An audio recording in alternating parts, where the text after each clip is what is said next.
What's going on, guys? Jet Talk Radio here, back with my recap video of the Week 10 Jets vs. Giants. And what can I say, guys? We got the WG. It was a great game, fought by both sides. The Giants played a great game plan. They tried stopping Le'Veon Bell. He only managed to get 34 yards on 18 carries. He did manage to get four receptions as well for 40 some odd yards, and he also did get in the end zone once due to a 33-yard penalty by the Giants defensive back. Robbie Anderson wasn't in existence besides that play, that pass interference play, which ended up giving us 7 points.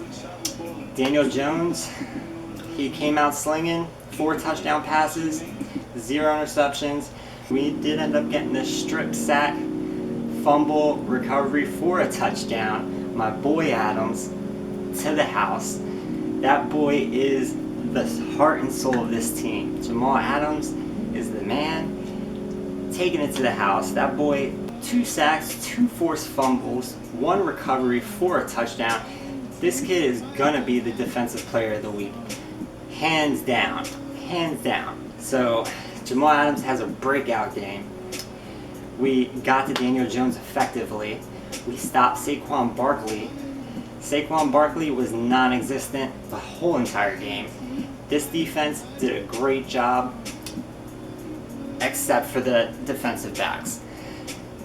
Our corners is a situation in itself. Nate Hairston, Greg Williams is going to get in his ass, all right? Not only did he give up a few penalties, he was just out of place, out of position in multiple plays.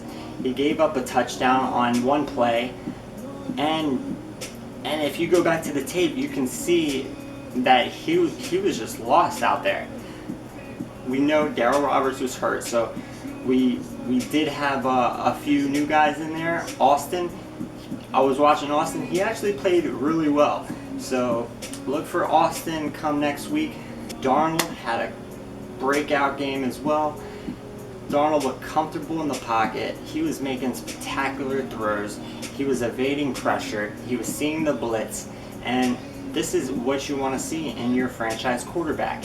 Darnold is getting more and more comfortable with his receivers and Jamison Crowder and Demaryius Thomas. You're seeing those are his go-to guys in the receiving game. We have to do a better job at getting Le'Veon Bell in these holes. Like, our offensive line is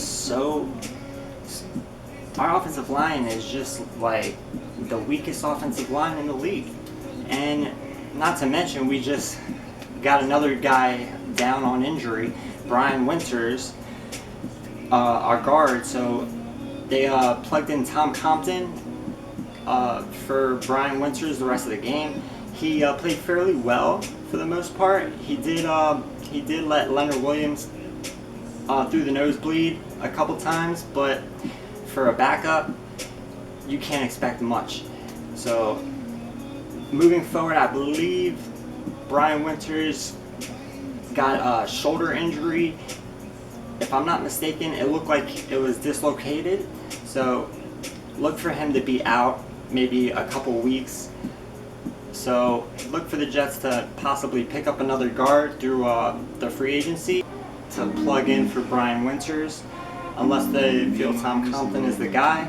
But this was a great game by both sides. The Giants, they played their asses off. Golden Tate and Darius Slay, those receivers can ball. Golden Tate has some wheels. On one play, on a little dink throw, he takes it to the house and he burns every Jet defender. There wasn't a defender close to touching this guy. Golden Tate has some wheels on him. And Darius Slay, he was all over the Jets. He gave Nate Hairston a day that he wished he could have back, because Nate Hairston was just lost out there. Few penalties, and we just gotta buckle down on defense. There was a couple penalties that were iffy. There was a penalty on Steve McClendon that I thought was unfair.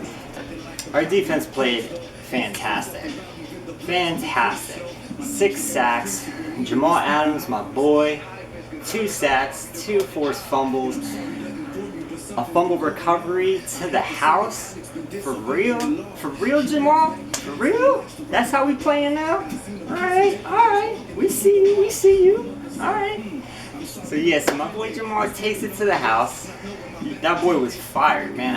I don't know if he's on Red Bull or what, but he can ball. You know what I'm saying? He can ball.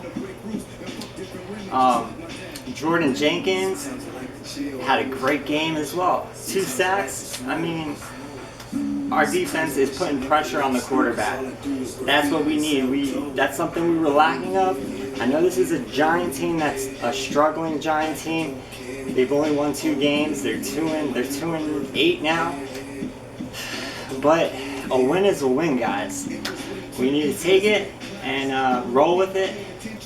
Our schedule gets easier from here, so I know it's a long shot for anything to happen this year, but we can still hope. We're not out of it until we're actually physically eliminated from the picture. So we gotta win and just keep it moving along. Now, Adam Gase is. Do I feel comfortable with Adam Gase as my head coach moving forward after this win? Absolutely not. Absolutely not. Adam Gase is still a horrible head coach, guys. This is a struggling Giants team that we should have beat them to the ground with our roster, the way it's built, and we're literally just back and forth. And the Giants they're a bottom tier team, so that's pretty much where we're at. We're still at the bottom. And we got a lot of work to do, guys. A lot of work to do before we can actually start hyping ourselves up. And looking forward, we got a lot of work to do. Adam Gase has a lot of work to do if he wants to remain our head coach. So the Jets win 34-27, guys. Hoorah! And Tom Stevens, you are my winner for the After a Jet Win giveaway.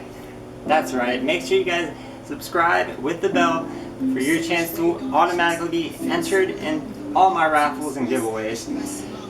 Tom Stevens, you're the winner, man. Make sure you send me your address and information. My email's in the link below. And yeah, you won a $20 gift card to GameStop. So make sure you guys like and subscribe, guys. This is Jets Talk Radio. And go Jets. Peace, son!